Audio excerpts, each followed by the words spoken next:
Seems like everybody's doing the ice bucket challenge day and night.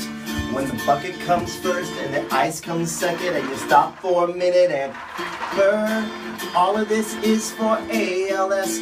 So reach in your pockets and give to this. You gotta go to the page so you can donate and help on the hopes of a cure.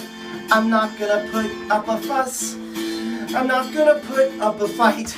I'm gonna feel that, yeah, I'm paying with ice tonight.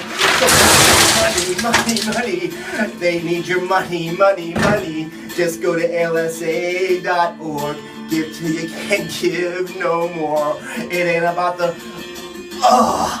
ice falling, ain't about us all freezing. Wanna give the world a chance. So here come my ice tags. Good in there? Ice tag? Price tag? No? You got it? Okay, ice tag. Anyway, hey, it's Jimmy Aquino. Go to alsa.org. If you're part of this Ice Bucket Challenge, please also give and donate like I have already. Thank you to Emily Edwards, I think. Thank you for nominating me. And now come my ice tags. Not Jessie J, she's probably already done it.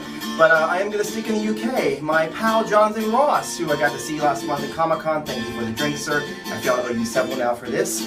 And my cartoonist pal, wonderful person, Emma Vicelli, also a wonderful singer, so maybe she can sing as well, much better than I can during her challenge. And can we do the Queen? No? Baby George? I don't know. All right, fine. My brother from another mother from the Geek Syndicate podcast, Dave Monteith. Awesome guys. So you guys, good luck. You know the drill. You have 24 hours to comply. If you don't, I think you have to fly me over so I can live there. Sure, why not? Good luck, everybody. ALSA.org. Bye.